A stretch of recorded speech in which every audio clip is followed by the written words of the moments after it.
अखंडमंडलाकारं व्याप्तं येन चराचरं तत्पदं दर्शितं येन तस्मै श्री गुरुवे नमः।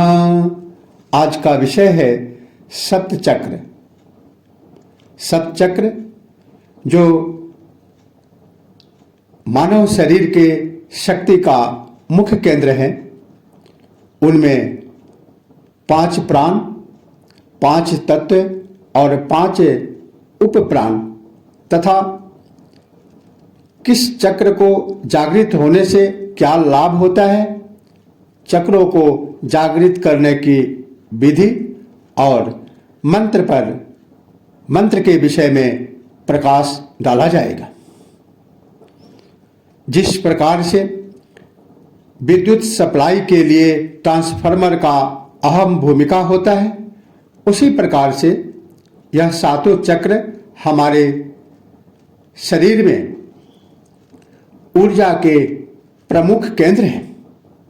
हमारे शरीर में 7 ऐसे शक्ति के केंद्र हैं, ऊर्जा के केंद्र हैं, जिससे शरीर के विभिन्न अंगों में प्राण शक्ति का संचार होता है। इनमें से 5 रीढ़ पर और 2 ऊपर है। उनका विवरण इस प्रकार से है: मूलाधार चक्र, स्वाधिष्ठान चक्र, मणिपुर चक्र, अनाहत चक्र, विशुद्धि चक्र, आज्ञा चक्र और सहस्रार चक्र। सर्वप्रथम मूलाधार चक्र।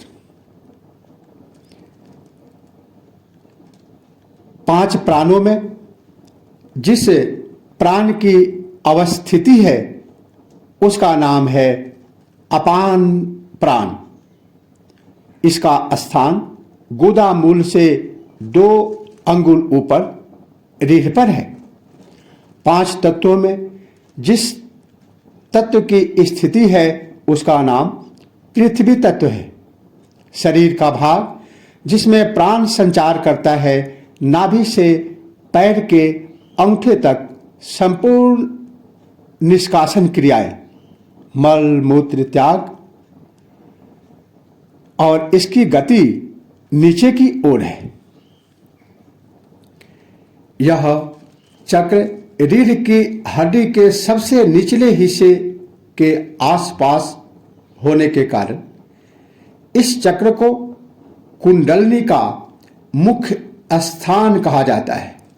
इसका एक और नाम भौमंडल भी है।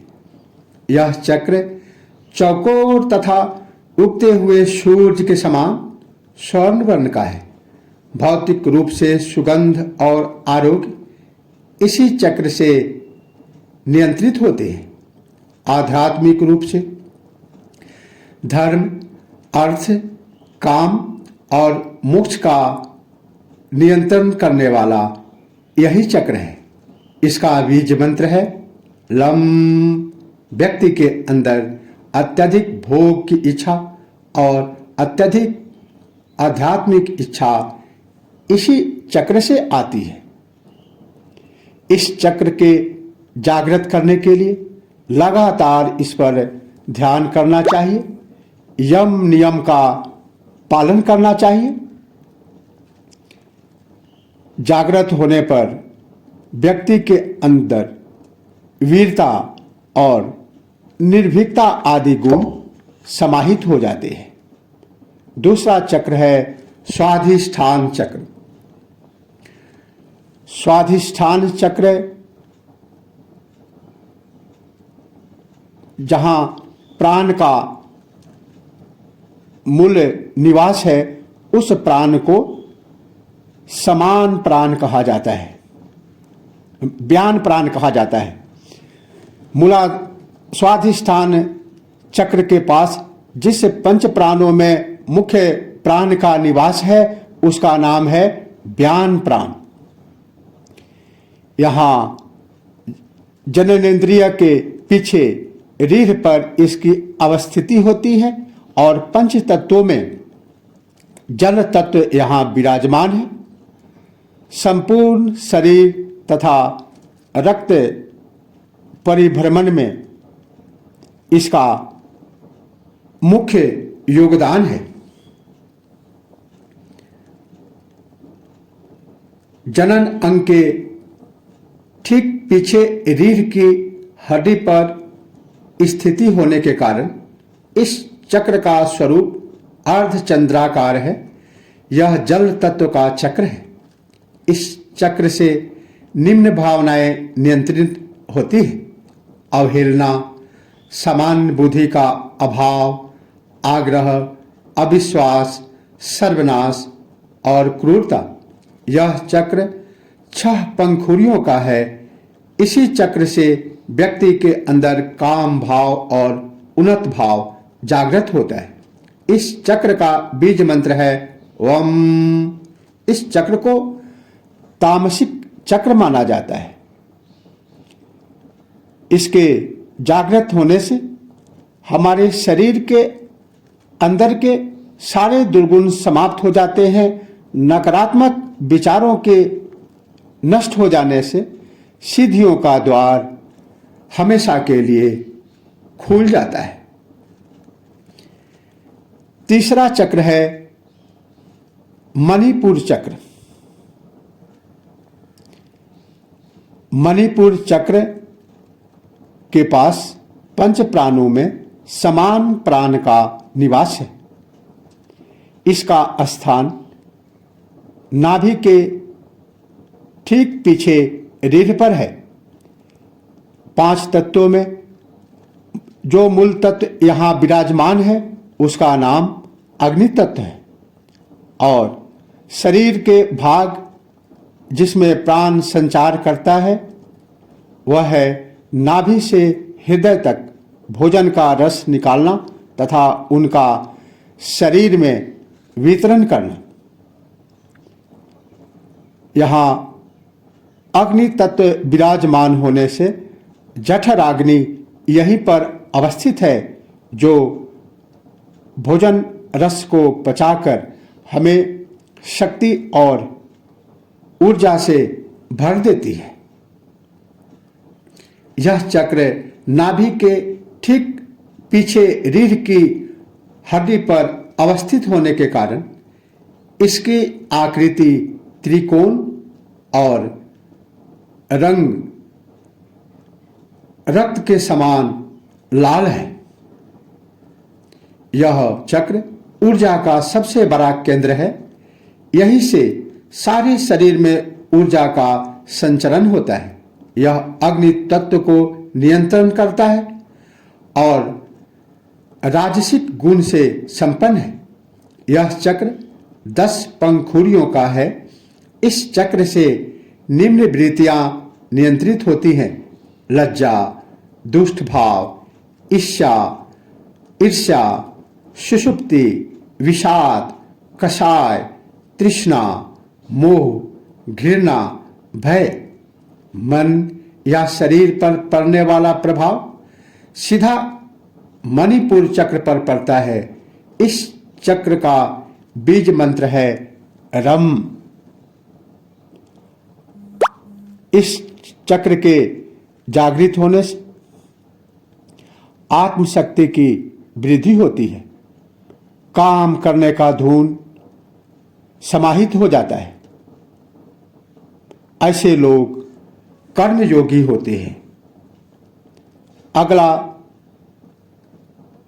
चक्र है अनाहत चक्र। यहाँ पर पंच प्राणों में जो मुख्य प्राण विराजमान है उसका नाम है प्राण। इसका स्थान हृदय के पीछे रीढ़ पर है और 5 तत्वों में यहाँ वायु तत्व विराजमान है। हृदय से कंठ तक हृदय का संचालन इसका मुख्य काम है।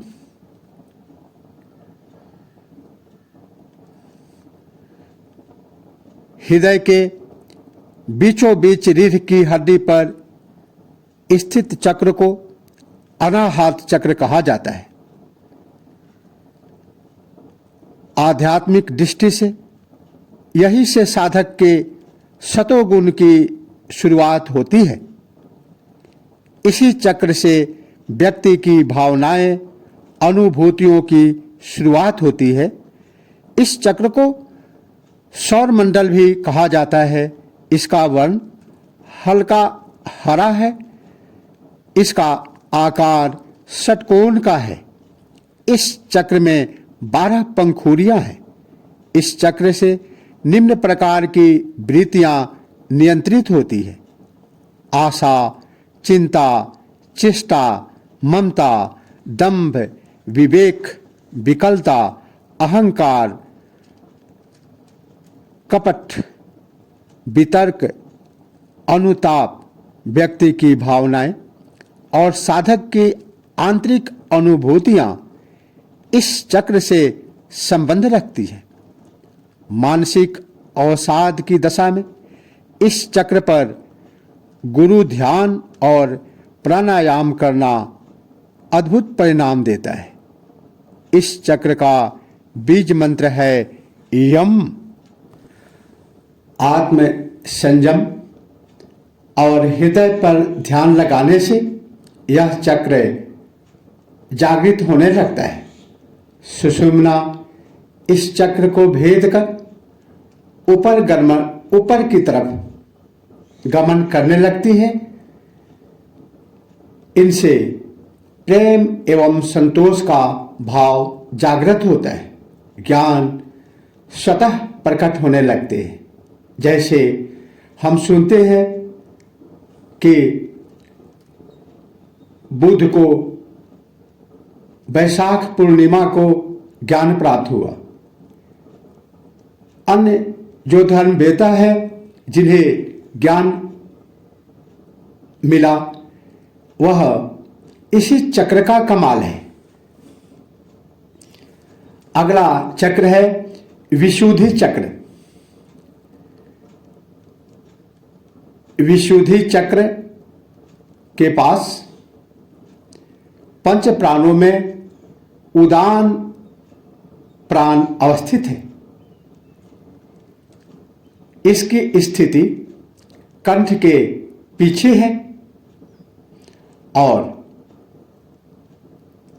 5 तत्वों में आकाश तत्व यहां विराजमान है।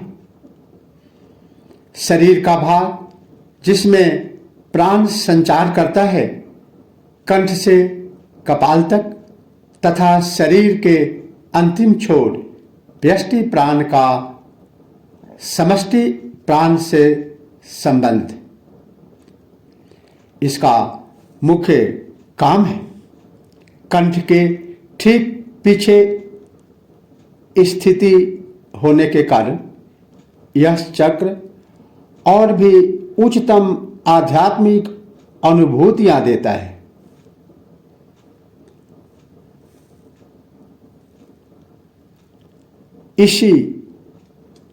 इसकी सारी की सारी सिद्धियां इसी चक्र में पाई जाती है। यह चक्र बहुरंगा है और इसका कोई एक खास स्वरूप नहीं है। यह चक्र आकाश तत्व और 8 सिद्धियों से संबंध रखता है। इस चक्र की 16 पंखुड़ियां हैं। कुंडली शक्ति का जागरण होने से जो ध्वनि आती है वह इसी चक्र से आती है। इसका बीज मंत्र है हम। इस चक्र से निम्न वृत्तियां नियंत्रित होती है: भौतिक ज्ञान, कल्याण, महान कार्य, ईश्वर में समर्पण, विष और अमृत। इस चक्र के गड़बड़ होने से वैज्ञानिक रूप से अर्थराइट जैसी समस्याएं और वाणी की विकृति पैदा होती है। संगीत के 7 सुर इसी चक्र को जागृत करने से अर्थात संगीत का 7 सुर इसी चक्र का खेल है। यहाँ सरस्वती का वास है। कंठ में संयम होने और ध्यान लगाने से यह चक्र जागृत होता है। इससे भूख प्यास को रोका जा सकता है। शरीर पर मौसम के प्रभाव का कोई असर नहीं होता। अगला चक्र है आज्ञा चक्र।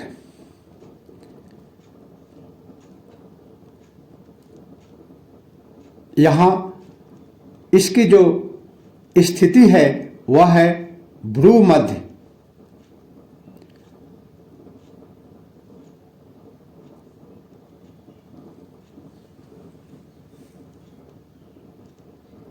दोनों भौहों के बीच स्थित चक्र को आज्ञा चक्र कहा जाता है। यह 2 पंखुड़ियों वाला है। एक पंखुड़ी काले रंग की और दूसरी पंखुड़ी सफेद रंग की है। सफेद पंखुड़ी ईश्वर की ओर जाने का प्रतीक है और काली पंखुड़ियों का अर्थ संसारिकता की ओर जाने का है। इस चक्र के 2 अक्षर और 2 बीज मंत्र है, ह और छ। इस चक्र का कोई ध्यान मंत्र नहीं है क्योंकि यह 5 तत्वों और मन से ऊपर होता है। इस चक्र पर मंत्र का आघात करने से शरीर के सारे चक्र नियंत्रित होते हैं। इसी चक्र पर हारा, ईड़ा, पिंगला और सुषुम्ना आकर खुल जाती है। इंगला, पिंगला, सुषुम्ना के खुलने का यह मुख्य स्थान है और मन मुक्त अवस्था में पहुंच जाता है।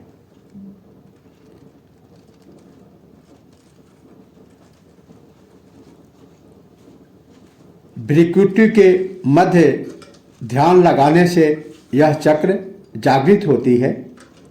इससे बौद्धिक सिद्धि प्राप्त होती है। मनुष्य इसके जागृत होने से सिद्ध पुरुष बन जाता है। अगला चक्र है 7वां और अंतिम सहस्रार चक्र। मूलाधार से सहस्रार तक यम नियम का पालन करते हुए ध्यान आत्मसंयम के साथ करने से इसके जागृत होने से मोक्ष की प्राप्ति होती है। मस्तिष्क के सबसे ऊपरी हिस्से पर जो चक्र स्थित होता है उसे सहस्रार चक्र कहा जाता है, जहां पे हम शिखा का बंधन करते हैं। यह सहस्त्र पंखुड़ियों वाला है और बिल्कुल उजले सफेद रंग का है। इस चक्र का न तो कोई ध्यान मंत्र है और न ही कोई बीज मंत्र। इस चक्र पर केवल गुरु का ध्यान किया जाता है। कुंडली जब इस चक्र पर पहुंचती है तब जाकर वह साधना की पूर्णता पाती है और मुक्ति की अवस्था में आ जाती है। इस स्थान को तंत्र में काशी कहा जाता है, जहाँ भगवान शिव सदैव विराजमान रहते हैं। इस स्थान पर सद्गुरु का ध्यान और कीर्तन करने से व्यक्ति के मुक्ति मोक्ष का मार्ग सहज हो जाता है।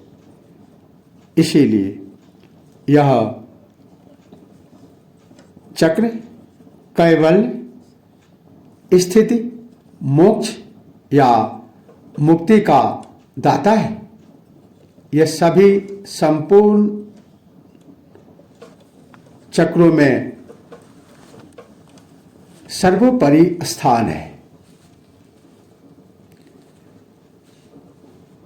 जहां चक्र और 5 प्राण और इसकी स्थिति और 5 मूल तत्व जिससे इस शरीर का निर्माण हुआ है, इसके विषय में ज्ञान प्राप्त हुआ।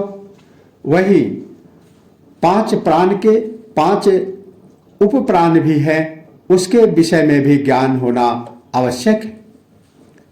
5 उपप्राण है जिनका संबंध 5 प्राणों से माना जाता है। उपप्राण के नाम है नाग प्राण, नाग उपप्राण, कूर्म उपप्राण, क्रिकर उपप्राण, देवदत्त उपप्राण और धनंजय उपप्राण। इसके कार्य और किस प्राण का कौन सा उपप्राण है वह इस प्रकार है। नाग उपप्राण का काम है डकार या खांसी, और यह प्राण का उपप्राण है।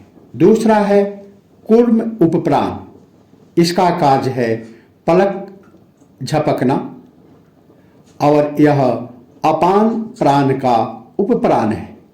तीसरा है क्रिकर उपप्राण, इसका काम है भूख प्यास की अनुभूति देना शरीर में, और यह जो